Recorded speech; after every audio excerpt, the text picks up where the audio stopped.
Hello, everyone, and welcome to another episode of the Good Girls Get Rich podcast. I'm your host, Karen Yankovich, and I always love the weeks where we have guests on the show because I learn so much, and it just gives me a chance to introduce some of the brilliant women that I get to hang out with all of you. So excited today to dive into a podcast with Patty Block. Patty is a business advisor, a transition expert, author, and speaker. Since 2006, she's worked with women business owners who are experts in their fields to transition to their third act. And I know a lot of you listeners understand that, right? When they're ready to do the work that they've always longed to do. These women have built profitable and valuable businesses, but instead of feeling like there's something missing, they feel like there's something more. And in her best-selling book, Your Hidden Advantage, Unlock the Power to Attract Right Fit Clients and Boost Your Revenue, Patty reveals a new perspective and proven practical solutions, guiding women to unleash their inner power and to run their businesses with more confidence, more profit, and more joy. Patty considers herself a native Texan. Even though she wasn't born there, she got to Texas as fast as she could at age 4 and is based in Houston. She raised 3 wonderful humans who all caught the entrepreneurial bug and have their own successful businesses. Her passion and experience as a business advisor, an owner and lobbyist and political consultant and nonprofit executive comes full circle as she turns roadblocks into building blocks for women-owned businesses. So let me bring Patty on to the video here with us. Patty, you know how excited I have to have this conversation. We've had a few conversations since we booked this, and I'm like, I can't wait to talk about this on the show. Well, thank you so much for having me. I'm excited to be here. Yeah. Patty and I met through a networking group called the Dames. And it's, I encourage all of my clients to participate in networking groups that you feel like, when you talk about LinkedIn and building your network and how to make it successful, I really believe the most profitable category of connections you can make is who else has audiences of people that are similar to your audience.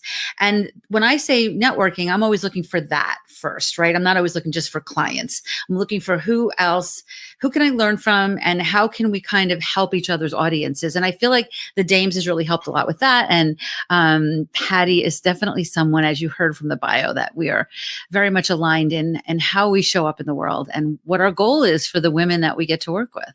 So if you go to, and I'll put the link in the show notes, KarenYankovich.com/tools, there's a link for the Dames if you want to check that out. And we actually have, we've had a few shows recently where you've had some Dames. So we've heard some of the people I've gotten to meet there. But Patty, tell me a little bit about your journey, because I know that you've got a background in politics, and it's obviously, this episode's going live in October 2024, so it is a hotbed of politics right now. How has that shaped what you're doing, and how does that drive what you're doing today? It's a great question because it has really motivated me in a lot of different ways. First of all, I'm so happy I don't live in that world anymore. I don't have to worry about the election cycle and working for people who I might not admire. Right? Yeah. I mean, politics is filled with people you might not admire. And I always considered myself a, quote, good girl, speaking to the name of your podcast. And I talk about that in my book as well, that I grew up as a good girl. And so when I went into politics, actually very young, and built a business out of that, I thought, well, I'll be one of the good ones.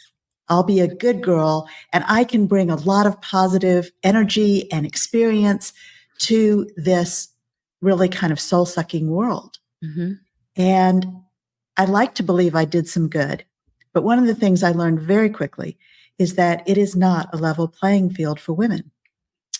And I'm in Texas, so it's very much a good old boy network, even today in 2024, which I'm really sad to say. But that hasn't changed, and that really hasn't changed that much across the U.S. So because of that, a lot of the deals were made on the golf courses and the strip clubs.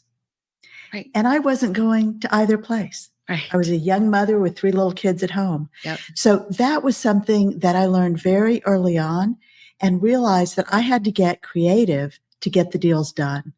So it actually was a positive, if you look at it in that way, that I had to be very innovative, creative, make sure that I could talk to the right people that I needed to talk to, and not be shut out because I was a woman. You know what? It's such an important part of your story, and that I can relate to as well, because I didn't grow up in Texas, but my business, journey was through the world of technology, guys in tool belts. And I had to, it was similar, right? It was similar. You had to really lean into what you were good at, and shine a light on that if you were going to have anybody take you seriously. And what I didn't realize all those years that I was doing that was what it was training me for. And I didn't realize, like, it was probably only like maybe 10 years ago or 15 years ago that I was like, oh, everybody doesn't do this. Like, we kind of went through this little battlefield that we didn't realize was training us to shine a light on what we're good at as we moved into our third acts, right? Or second acts even. Yes, I think that's really a great way to put it. And also, not only did I have to get creative with that, and I didn't recognize that I was learning all these things that were going to set me up for success in the future, but also, as you're going through something, you have so much emotion tied into that. And it's hard to separate yourself, to think, oh, there really is a silver lining to all this, what feels so terrible at the time. Also, one of the things I recognized was that one of my strengths was the power of perception and intuition. Perception's tuning into others, intuition tuning into myself. Okay. And we were actively taught to suppress that in a work environment as women, right? Don't be emotional, don't cry, don't do all these things to show that you're a human being, certainly not to show that you're a woman. And so we've been taught to suppress all of that. And I recognized really early in my journey that those were strengths, my strengths as well as others. And I wasn't going to suppress that. And I could use those to figure out exactly how to innovate. And it's awesome. It's really served me extremely well in my long career of being able to be resilient and adaptable, trust my intuition, which is, you have to learn how to do that. It's hard. Yeah, it is hard. Yeah. And so you're right. It really did set me up for success, but I couldn't necessarily see that at the time. Yeah, I get that. I personally have and I got to stop. Maybe I need to stop saying this. Maybe I need to trust my intuition enough, but I have a mistrust personally of, is it intuition or is it impulse? Do you know what I mean? And that is something that I'm still challenged with, and sometimes I have to go with intuition, but wait a day and see if I still feel the same way about it, but tell us a little bit about what came next then, because some of the things you're doing now, I want to make sure we leave time for, because I think there are things that women don't necessarily consider as much as they move through their business. So then what happened next? You moved from the political world to where? The only reason I moved from the political world is because I was 35 years old, had these 3 little kids at home, and a surprise divorce. Mm-hmm. I had built my company over 8 years. It was very successful, but it also required a lot of travel. And I was doing lobbying in my state capital, so I would commute to the capital, but then I was also doing some federal and local work. So I thought, I'll just need to close my business and get a job. First of all, because I need health insurance for my kids, and you couldn't at that time go out and buy health insurance. Mm-hmm. So that was my thinking. And I think, again, I'm a good girl. I've done everything I'm supposed to do. Now I will focus on stabilizing things for my kids. Yep. Okay. However, it never once crossed my mind I could sell my business. Never once, which is a big motivator for the work I do now. Yes. Because oh my there gosh, was so much value built in my business, but it never occurred to me. I think as women, often we are not raised to think that we can grow up, build something that somebody else is going to value and pay us for. Right. And It even extends to how we price our services. Yes. So, right? Okay, so I Let's go have, there. This is what I wanted. This is the juice I wanted to get to. So let's just go there. Yeah. okay, so this is where I developed a concept that really resonates for a lot of women. When I was growing up, my mom made these fabulous cookies. The whole house smelled good, it was warm, the cookies were gooey. And all my life, I watched my mom eat the broken cookies. But it wasn't until I was a teenager that I even thought to ask her, why do you only eat the broken cookies? Do they taste better? And she laughed and said, no, I eat the broken cookies so you can have the whole ones. And that memory came rushing back to me several years ago when I was struggling to put words around this pattern that I have seen in the decades that I've worked with women business owners. And the image of my mom eating the broken cookies popped in my head, and I realized that's what we're doing as women in our businesses. We are following that spirit of self-sacrifice that we saw in our role models, our moms and our grandmothers, and we're bringing that right into our business. And it manifests in a lot of different ways. It's what I call the broken cookie effect.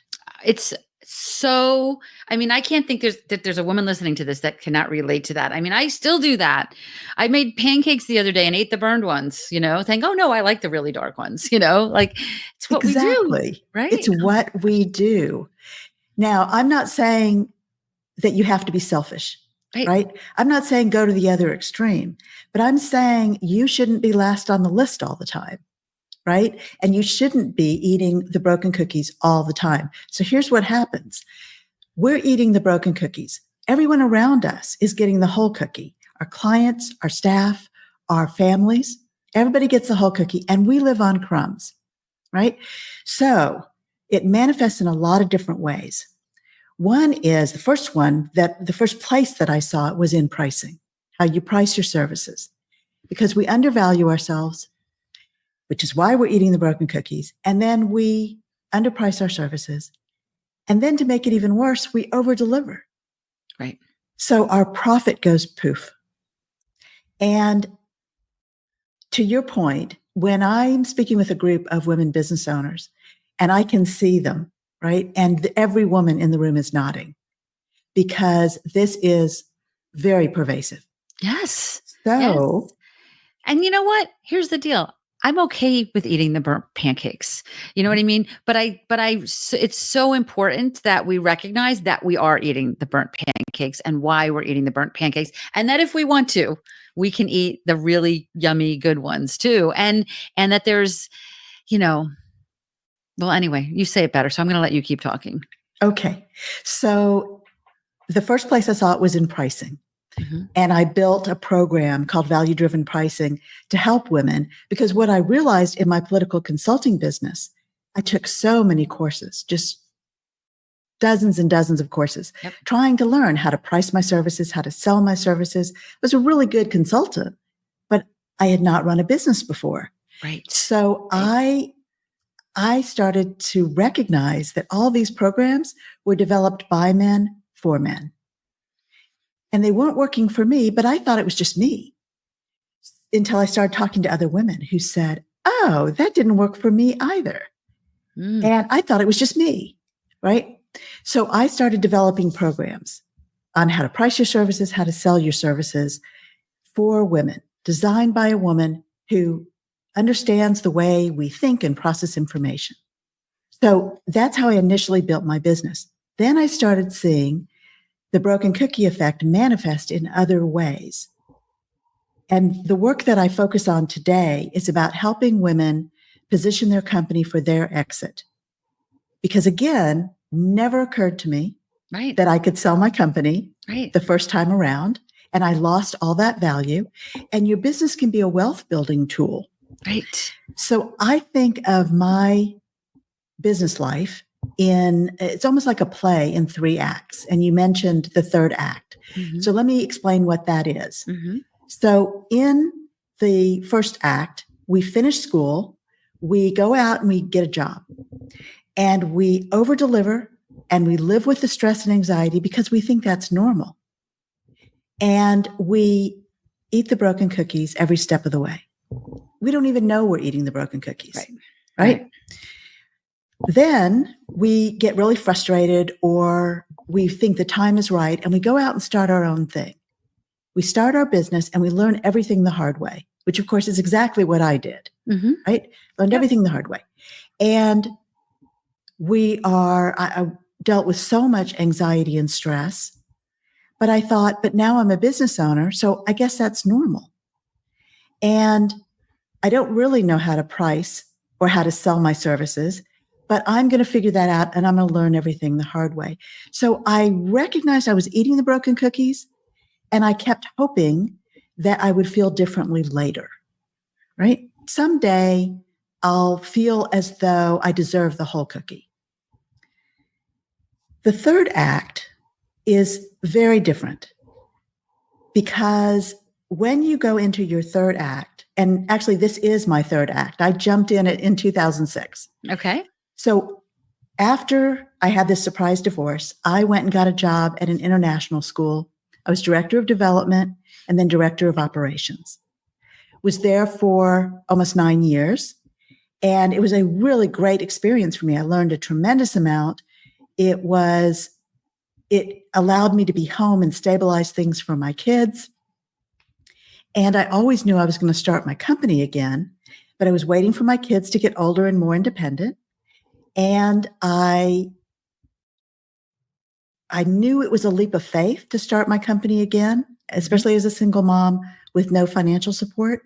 So I was pretty sure I didn't want to go And a back lot of into politics. took a lot of guts and a lot of bravery to do that, so I'm glad you recognize that. And I hope everybody out there listening recognizes, if you've done that kudos to, I did the same thing. And it was one of the hardest and easiest, so.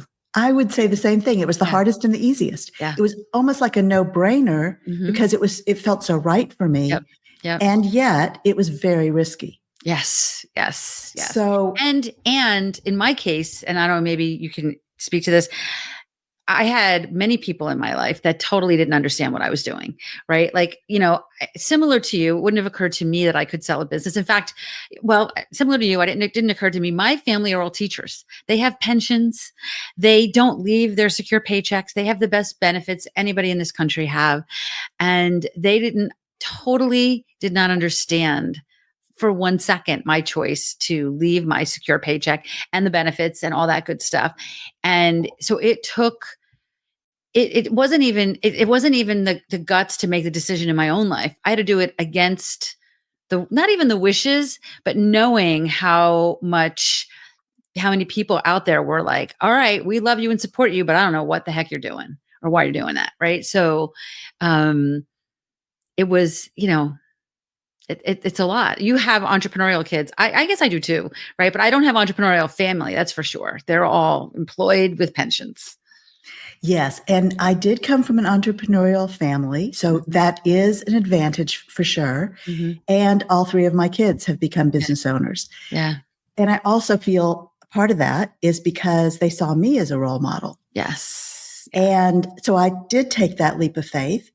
And when I started this company, I knew I didn't want to go back into politics, although I had a lot of people approach me about that. And it seemed like almost a natural thing to do because I had so much experience in that.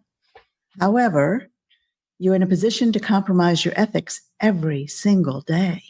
Yeah. And that was extremely stressful for me because I wasn't going to cross that line, and made that decision that that's not the world I wanted to live in.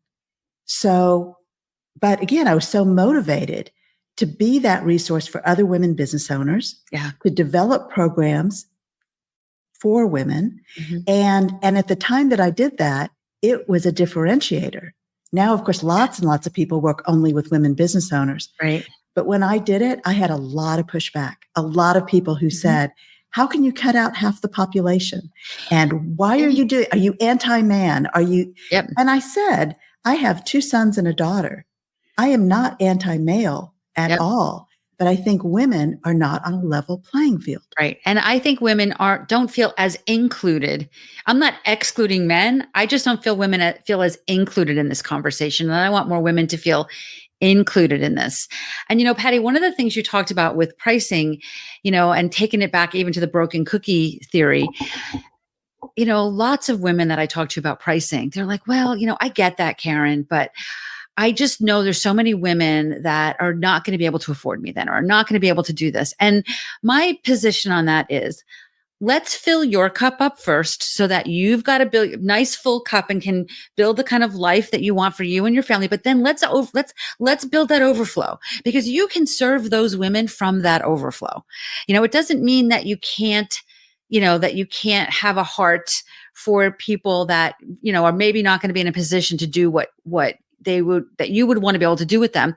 So maybe, if you've got your pricing right, and you've got your positioning right and your market right, it will leave you that overflow that allows you to do scholarships and other things like that still allows you to lean. Like I said, I don't mind eating the broken cookies sometimes, right? Like sometimes I want to be able to serve from that place, that place of, but what if they can't afford me, right? You can do that better if you filled your cup up first and it's overflowing, and you can serve with that overflow. I agree wholeheartedly. And I also apply that to charitable contributions. Yes. Because a lot of women want to donate from their companies or take up a cause. Yep. And I think that's super important. And it's part of the strength that we bring as women, is because we do care about our communities and the people that we serve. But if you are making large charitable contributions when your cash flow is not very good, then you're not taking care of yourself. Right. And that's often what I say is, let's build your pricing model. Let's build your revenue engine. Consistent, predictable revenue is one of the most valuable things for a potential buyer of your company. So let's build that. And then you have lots of choices. Right. You can make charitable contributions. Right. You can take on pro bono clients. You can hire the people you want to hire and pay them what you know they're worth. There's so much you can do when you've built your revenue engine. So I put a lot of emphasis on that, because we're not in business as a hobby. Right. We're in business to make money. Yes, absolutely. And when I hear so many coaches out there talking about, well, I'm going to help you build a 6-figure business. I don't know about you, but I want a 6-figure income, right? So a 6-figure income doesn't come from just a $100,000 business. Do you know what I mean? There's just so many variables with that. And as an entrepreneur, it's, maybe there'll be maybe there'll be hills and valleys, in your years, and in your personal income and the business income. But it comes, and if you are somebody that says, you know what, I'm a consultant, I want to work 10 hours a week, I make $100 an hour, it gives me the income I want, that's okay too. You know what I mean? That's okay too. But if you are building something more, and I only learned this a few years ago, and I am not 20 anymore, I should have known this a long time ago. The pensions my family have that I don't have, I have this business that I kind of call it this is my pension, is my business, So it's only a few years ago that I really looked at it from the perspective of, okay, what should I be doing today? Even if I have no intention, like at this moment in time, I have no intention of selling this, no plans to sell this business anytime soon. But everything I do now is with the eye on, what if I want to sell this business in 5 years? What should I be doing today if I want to sell the business in 5 years? Because, and I don't know what your situation was when you had the surprise divorce, but maybe your business was in a shape to be sold, and maybe it wasn't, because you weren't thinking about it, right? Had you all, from age 25 to 35 or 40, whenever that was, been thinking like that, and even though you weren't planning on selling it, right, when that unexpected life event happened, you would have been ready for it, right? So I love that now you are having that conversation with women, and I am having that conversation with the women that I work with. And you're not the first person we've had on the show talking about this, because I don't know why it was such a surprise to me when I learned this a few years ago, right? Like, why are we not building this business up to and to me, it happened when I started doing my like wills and things like that. I was redoing them. My kids were all out of the house. So it was time to redo them. I didn't need guardians for them anymore, that kind of thing. So it was time to redo all of that. And I remember saying to my friend, my attorney, is one of my close friends, I was like, well, what about my business? And she's like, well, what about your business? I go, well, what happens if and I had said to my kids, what happens if I die tomorrow? What are you going to do about the business? They go, well, you're dead. What do you care? What's going on? Nothing happens to your business. I said, well, yeah, but I have clients that have year-long contracts and they've already paid for them. And it was such an eye opener to be like, wow, I have to think about this. Like, not only do I have to, but why am I not thinking about this? Not just from the perspective of serving people after I've died, right? But from the perspective of how do I, like, what does happen? And is there a way to do it in a way that maybe I don't wait until the minute after I needed it, and if I decided in 5 years or 10 years that I want to sell it and maybe show up in a different way, what would I be doing today? So what was that moment for you though, that made you realize, why didn't I think about selling that first business? I think the moment for me was in working with one of my clients. Okay. And she was approached by a buyer. Okay. And I will tell you, it's very common that a buyer will come to you. They'll say, oh, I'd love, and usually it's in your same industry and they're a bigger company and they're growing by acquisition. So they're buying up the smaller practices. And so a lot of my clients, especially because I work with experts in professional services and financial services, so a lot of accountants, attorneys, engineers, specialty consultants. So the bigger firms are coming and gobbling those up. And it's a very effective strategy for the bigger firms. So one of my clients had a buyer who came to her. And through that experience, I started to see it more frequently. Mm-hmm. And it seems like a good deal, but is it really a good deal? When you start breaking it down, I started to realize this is not a great deal for my client. And the challenge is a lot of the advisors around my client, all of whom were men, all said, oh man, this is great, because they're going to get a piece of it, right? And I started to think, wait a minute, the business owner's getting messed around with advice that's not serving her. Mm-hmm. It's serving everyone around her. That's the definition of the broken cookie effect. Right. And that's where I started seeing it in the exit process. It's very male dominated. It's very numbers focused. And yet when you transition out of your company, it is like transitioning a piece of your identity. It is very emotional. And the ability to detach from your emotions and from the situation is extremely difficult. And I started to realize there's a gap in the market here. And that's where I now focus my attention, is on helping my clients transition from their second act to their third act. And the third act is about doing the work you've longed to do. You're not doing the accounting because you know you can make a living at it. You did that. You built your revenue engine. You made a lot of money in your second act. And now you'd like to use the funds from your second act to go into your third act. And then it becomes less about a paycheck and more about your purpose. And it's not to say that your second act isn't about your purpose. It's what you said earlier, Karen, about how you get set up as you go through your career. You may not realize it in the moment, but every step you take, every choice you make, every decision is leading you to the next thing. And in my definition, the next thing is the third act, which really is about your purpose. And I jumped into my third act in 2006 and realized this is exactly my purpose. This is exactly why I'm here, to do this work, because so many women are getting messed around in the exit process, but also very, very few women successfully sell their companies. Across the board, the statistic is that only 30% of companies, of small businesses, complete the sale process. So they have a Which successful sale. that statistic right there is a little mind blowing to me, because on one hand, we're saying, well, I have this asset here, and why can't I count on this asset in lieu of me having a pension? But now you're saying only 30% of small businesses actually complete a successful sale. So how do we overcome that? Right. That's my mission. Okay. Because of those 30%, a tiny fraction, like less than 2%, are women-owned businesses.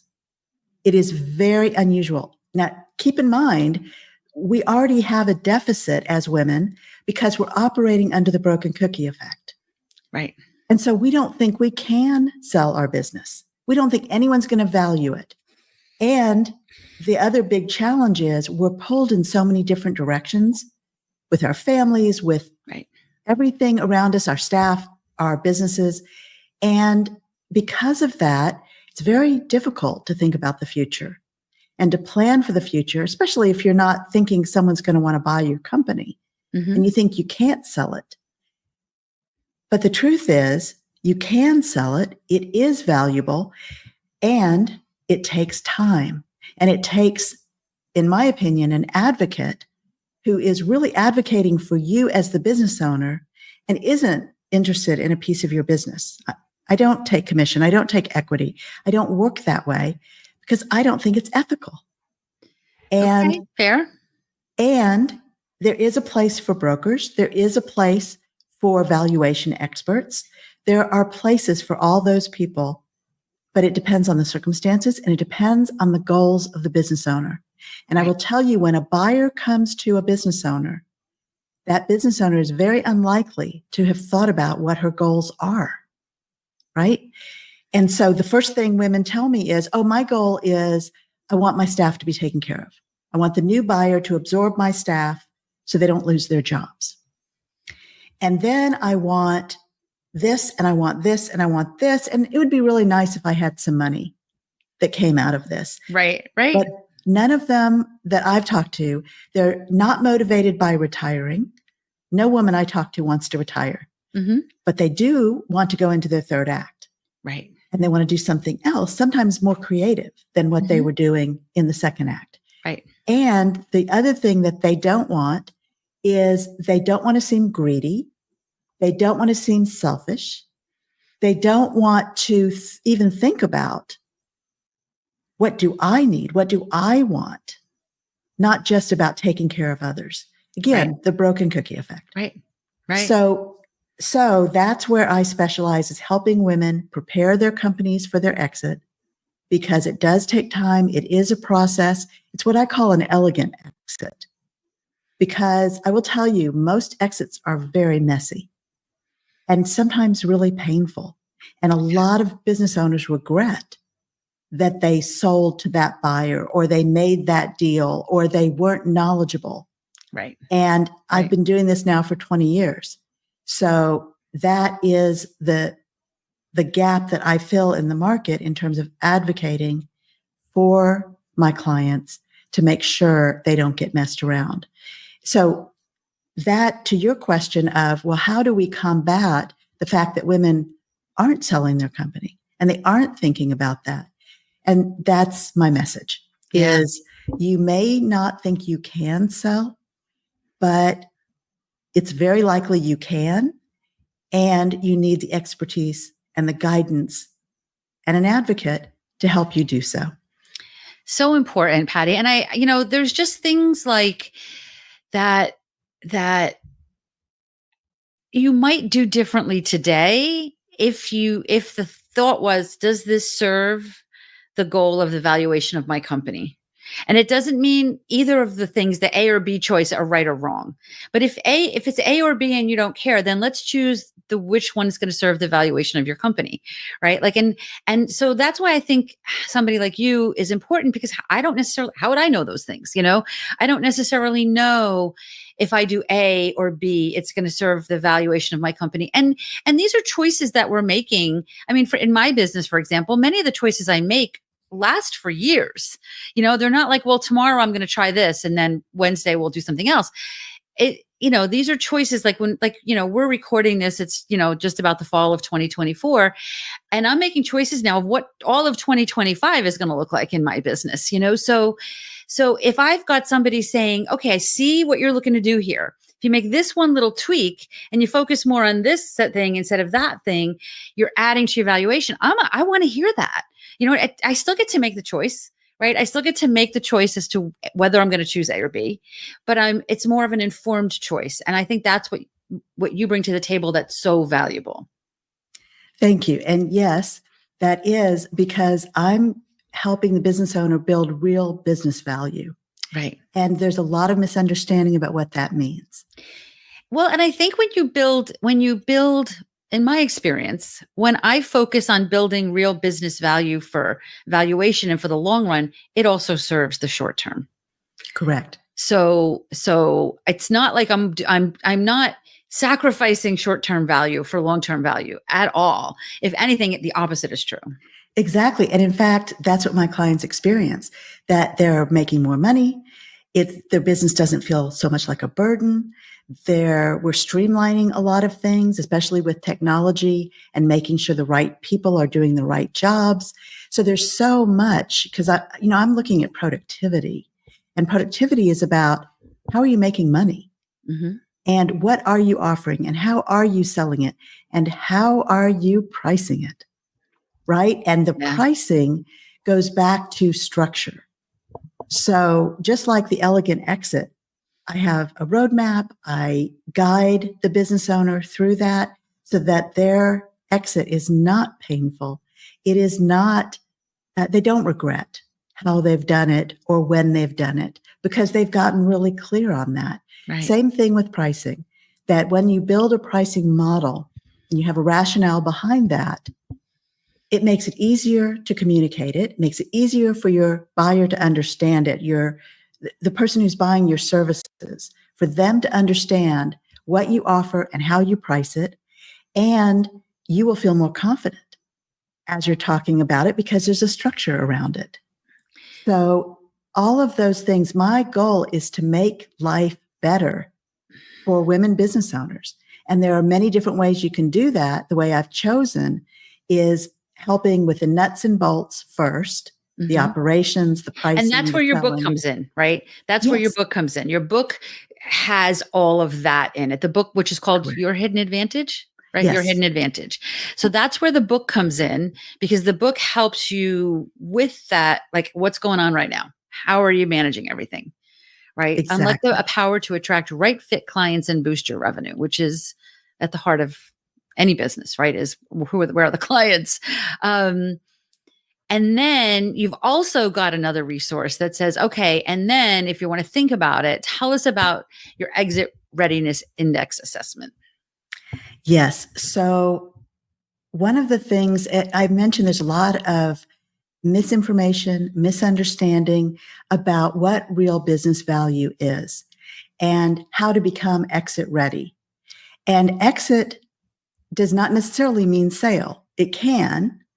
And it may mean you want to pass your business to your family members or sell to your staff. There's so many different ways to do that. But how could you possibly know that as a business owner? You've never been through that before. You're not living in that world. And there is a ton of misinformation. So you have a lot of choices, which gives you agency. And again, that's a big focus of what I feel is so important for women, is to have that agency and to know that you have some choices. So the Exit Readiness Index helps you determine where you are on your journey for an exit. How have you done in terms of building real business value? Where are the gaps?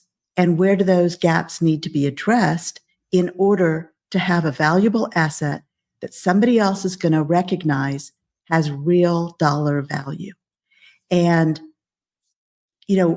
everything's contingent on the buyer of your business, because things that you think are valuable, they may not. Right. And that is something that we work on very actively, because you want to build in several different areas of your business so that you're as prepared as you can be. and you've built as much value as you can. So that's what the exit readiness index allows you to do, is to start seeing where the gaps are and working to bridge those gaps. That's amazing. So we'll put a link and that's free, right? Correct. The book, obviously, people have to buy, but and we'll put a link to that as well. But the exit readiness index assessment, we'll put a link in the show notes here, because that is something that we should all be doing. Even if you're like, I hope that we've inspired a little bit in something today that thinks, well, what if I have a surprise event in my life that requires me to step away from my business, right? So even if you have no intention of selling, maybe this is something I should think about anyway, right? Not that we're looking for you to focus on the disasters in your life, but we're doing this to avoid the disasters, right? To make, for me, shifting that mindset, because as a child of teachers, and I have half of New Jersey is employed by teachers are employed by my family, and so there's always a little part of me that thinks, they're retiring now and they have this great pension. I'm still working and blah, blah, so there was always a piece of it that made me feel, I'm going to use the words less than. That's not really the right word, because I don't feel less than, but it makes me feel like irresponsible maybe in some ways, that I haven't built that, and you can build it in savings accounts and IRAs and all that other stuff, right? But still, I didn't have that same level of security. I don't have that same level of security. And it wasn't until I associated my business with that and thought, but wait, I have this asset here that, could be the difference. It's not like I'm, not like I'm looking to retire today, but I also know that as years go on, you mentioned that most of the women you talk to, none of them really want to retire. And I fall into that category. But at the same time, as my friends start to retire and I get phone calls that say, hey, Karen, we're going to the Broadway, we're going to the Wednesday matinee of this Broadway show on next Wednesday. Why don't you come with us? And I can't go because I've got clients on Wednesdays, it's had me shift my business a little bit to be able to accommodate that. And how lucky am I that I can, right? So it isn't about being able to retire, but it's about being able to live my third act, to choose the way I spend my third act, right? So that I can go to Broadway, luncheon, Wednesday matinees if I want to, and still do whatever it is I want to do in my business. And that's why it's important to make these choices now, so that we're building something that serves the life we want to have for the rest of our years. Absolutely. And again, this is about, I want things to be better for women, right? To have that flexibility, right? To have some of us now have grandchildren, right? And we want to spend more time with them.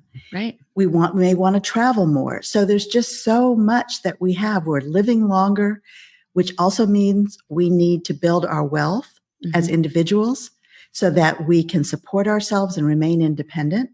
So all of those things factor in. Whether or not you want to retire is a very personal decision. But having the funds to support yourself and to be independent allows you to have those choices. Right. Beautiful.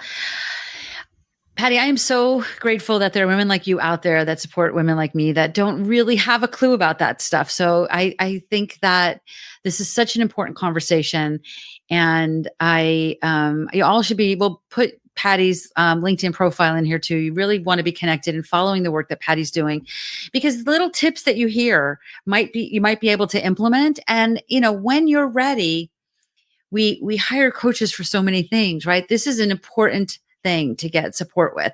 And I know I looked for this. Like, I spent some time looking for this a couple of years ago. And, when I was talking to like people in the finance world, right, about exits, they didn't really understand. The people I talked to anyway didn't really understand online businesses. Well, they're like, well, how many W-2 employees do you have? And where's your, how much do you pay for rent for your bill? Like, they didn't really understand the business model, because they think, okay, you're a CPA in a CPA office and you're looking to sell it. Like, so finding somebody that can really get into the understanding of your business and help you create something that really has a nice juicy valuation. So when that day comes that you want to take advantage of it, you can. There's nothing more important. I think that we can do it in our businesses, right? Because again, it's serving today as well. It's not just serving that someday. It's also serving today. So I feel like I am on the, I'm the president of the Patty Block fan club, and I think you all should be members. So thank you so much for being here with us, Patty. I appreciate you. And I think that, my mission is for there to be more wealthy women in the world. And I think that, we align there. And this conversation is such an important conversation for those women. So thank you. Thank you. Again, it's so important to me to get the message out to help women shift the way they're thinking. And you're helping me do that. And I really appreciate that. So thank you for having me today. Oh, well, then listen, it's the Mutual Admiration Society. So if you're listening to this and you want to, we're giving you all kinds of links below onto how you can connect with Patty and learn more about the work she does. If you want to learn more about the work that we're doing over at She's Linked Up, just grab a spot on our calendar at KarenYankovich.com/call, get you to our calendar. We've reshifted how we're doing things as we're moving into 2025, and we're starting now. We're starting now with, testing some of these new ways that we're showing up in our programs and with the work that we're doing. Because as I not just bring valuation to my business, I want to bring more money into your business, right? So as we see things that shift in the market and in the world, we're shifting along with them. So we've got big changes in She's Linked Up, in our She's Linked Up program this year. So if you want to hear about them, no obligation, grab a spot on our calendar, and we're happy to tell you about it. At the end of the day, if you got any value in this, please share this. Take a quick screenshot. Share this with your audience, and tag me, tag Patty. We'll share it with our audiences. And that's how we all get more visibility, right? Because we are so grateful that you're sharing this with your audience. I want to be able to pay you back by sharing it with my audience. So if you tag me, I'll know it and I can share it with my audience. And I'm sure Patty will do the same. So Definitely. Let's start building that ripple and get more visibility to all of us so that we're bringing more opportunities in, more wealth, and helping there be more wealthy women in the world, right? So this is where it all starts, right? By just supporting each other. So I will be back here next week with another episode. And Patty, thank you so much for being here with me today. Thank you.